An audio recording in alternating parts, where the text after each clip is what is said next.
नमस्कार दोस्तों, स्वागत है मेरे YouTube चैनल में। तो आज हम देखेंगे बीपीएससी पूर्वालोकन जो 2026 में न्यू जो एडिशन आया है उसका मॉडर्न हिस्ट्री का कुछ क्वेश्चन देख लेते हैं। ये है आपका मॉडर्न हिस्ट्री का क्वेश्चन। चलिए हम लोग डायरेक्ट क्वेश्चन पे ही आते हैं।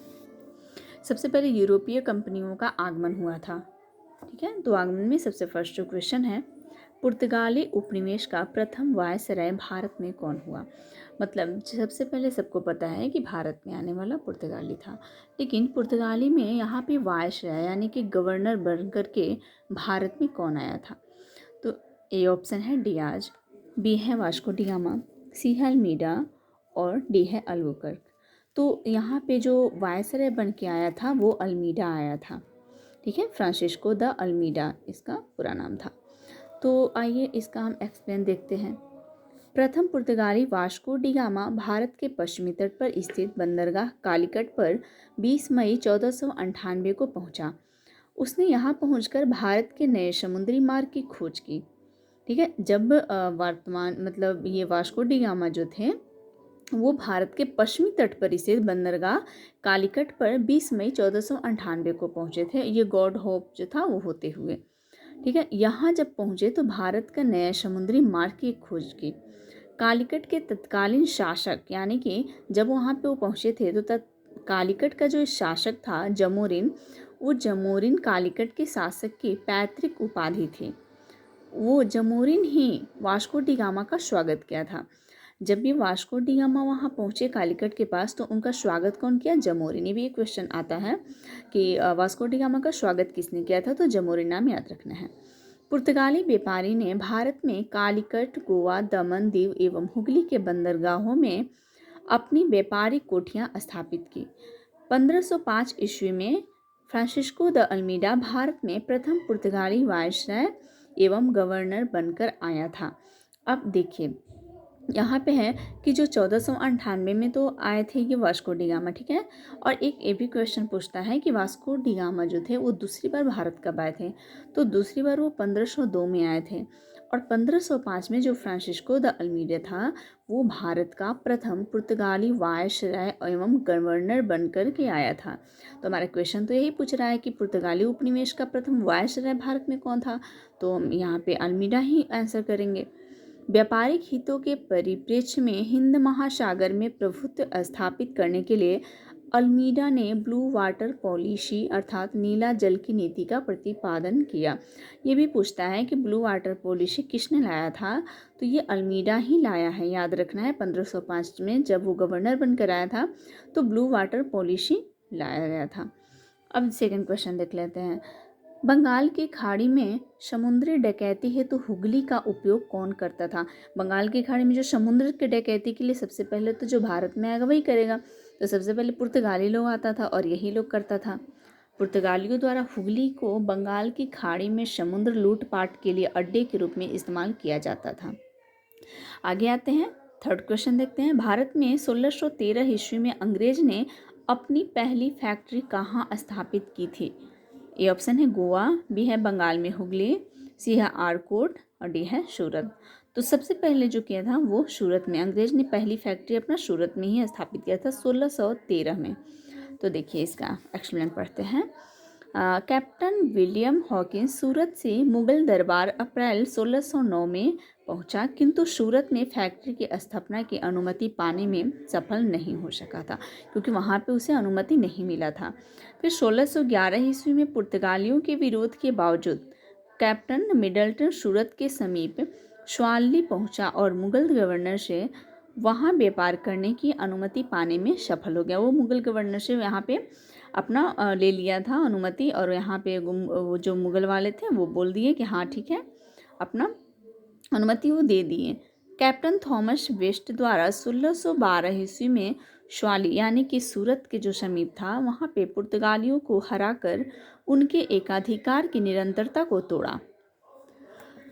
इसके बाद जहांगीर की अनुभवों से अंग्रेजों ने सूरत में से 1613 ईस्वी में अस्थायी रूप से एक फैक्ट्री स्थापित की।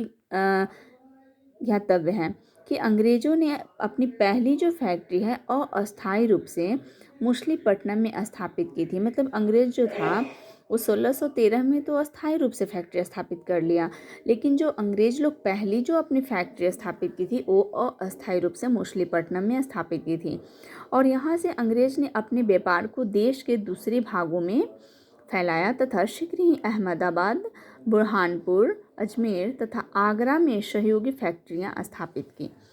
नेक्स्ट है, निम्नलिखित में से किस अंग्रेज अधिकारी ने पुर्तगालियों को स्वाली के स्थान पर हराया था? तो अभी हम लोग पढ़े थे कि थॉमस बेस्ट जो था वो स्वाली के स्थान पे हराया था। चलिए आगे देखते हैं। निम्नलिखित में से प्रथम कर्नाटक युद्ध का कौन सा तत्कालिक कारण था? प्रथम कर्नाटक युद्ध जो हुआ था ये 1746 से 48 के बीच में हुआ था। तो उस टाइम में तत्कालीन इसका कारण क्या था? अंग्रेज और फ्रांसीसी के बीच प्रतिद्वंदिता था, बी है कि ऑस्ट्रिया की राजगद्दी की जंग, सी है कर्नाटक की राजगद्दी का मसला, और डी है अंग्रेजों द्वारा फ्रांसीसी जहाज़ों का अधिग्रहण। तो सबसे पहले यहाँ ये देखते हैं। कर्नाटक का प्रथम युद्ध 1746 से 48 ऑस्ट्रिया के उत्तराधिकार युद्ध जो 1740 ईस्वी में आरंभ हुआ, उसका विस्तार मात्र था। गृह सरकारों की आज्ञा के विरोधी दोनों दलों यानी कि अंग्रेज और फ्रांसीसी में 1746 ईस्वी में युद्ध प्रारंभ हो गया और अंग्रेज कमोडोर कर्टिस बर्नेट के नेतृत्व में अंग्रेजी सेना द्वारा कुछ फ्रांसीसी जहाज़ों पर अधिकार कर लेना युद्ध का तत्कालीन कारण था। यहाँ से आप देख सकते हैं कि अंग्रेज जो कमोडोर कर्टिस बर्नेट के नेतृत्व में अंग्रेजी सेना द्वारा कुछ जो फ्रांसीसी जहाज़ों पर अधिकार कर लेना युद्ध का तत्कालीन कारण था। तो हमारा आंसर क्या हो जाएगा यहाँ पे आप देख सकते हैं डी हो जाएगा कि अंग्रेजों द्वारा फ्रांसीसी जहाज़ों का जब अधिग्रहण किया था यही ये तत्कालीन कारण हुआ था। प्रथम कर्नाटक युद्ध के समय ही कर्नाटक के नवाब अनवरुद्दीन ने महफूज खां के नेतृत्व में सेना को फ्रांसीसियों पर आक्रमण करने के लिए भेजा। कैप्टन पैराडाइज के नेतृत्व में फ्रांसीसी सेना ने अड्यार नदी पर स्थित सेंट थोमे नामक स्थान पर नवाब को पराजित किया। यूरोप में युद्ध बंद होते ही कर्नाटक का प्रथम युद्ध समाप्त हो गया और एक्सला शापेल की संधि, ठीक है, ये पूछता है कि कर्नाटक का जो युद्ध हो रहा था प्रथम युद्ध किसके संधि के द्वारा समाप्त हुआ था? तो एक्सला शापेल की संधि 1748 ईस्वी से ऑस्ट्रिया के उत्तराधिकार का युद्ध समाप्त हो गया तथा मद्रास अंग्रेजों को पुनः प्राप्त हो गया। कर्नाटक का प्रथम युद्ध सेंट थोमे के युद्ध के लिए स्मरणीय है। ठीक है, आगे आते हैं। 6 नंबर क्वेश्चन है कि 1760 का प्रसिद्ध वांडीवाश का युद्ध अंग्रेज द्वारा किसके खिलाफ लड़ा गया था? फ्रांसीसी, स्पेन, मैसूर की कर्नाटक थी। ये फ्रांसीसी के खिलाफ लड़ा गया था जो वांडीवाश का जो युद्ध था। देखिए वांडीवाश का जो युद्ध था ना जनवरी 1760 में अंग्रेज तथा फ्रांसीसियों के बीच में हुआ था। याद रखना है वांडीवाश का युद्ध जो हुआ था वो 1760 में किसके बीच हुआ?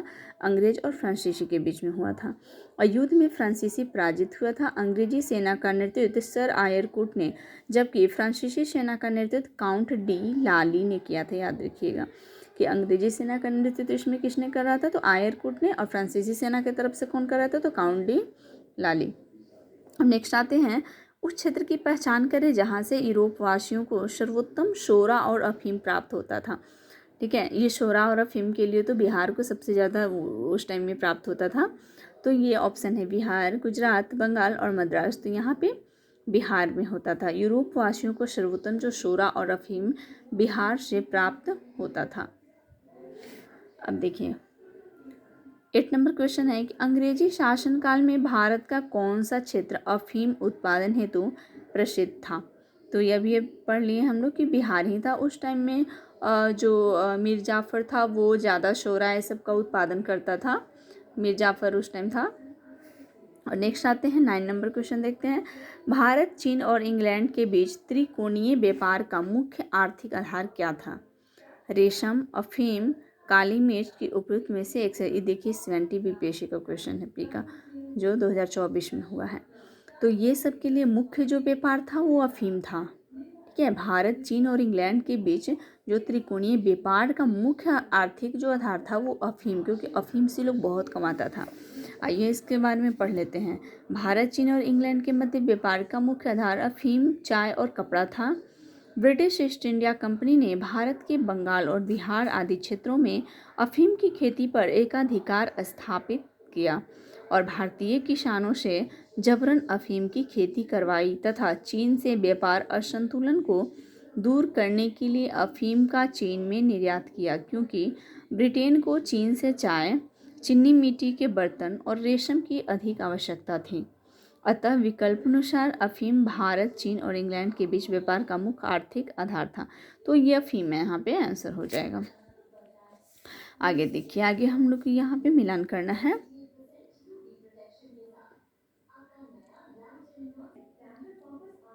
देखिए यहाँ पे मिलान करना है। एक तरफ खोजकर्ता है, एक तरफ जन्म स्थान का ये नाम दिया हुआ है। ए में है क्रिस्टोफर कोलंबस, बी में है जैक्स कार्टियर, सी है सर फ्रांसिस ड्रेक और यहाँ पे देखिए जन्म स्थान में पुर्तगाल, यूनाइटेड किंगडम और इटली है।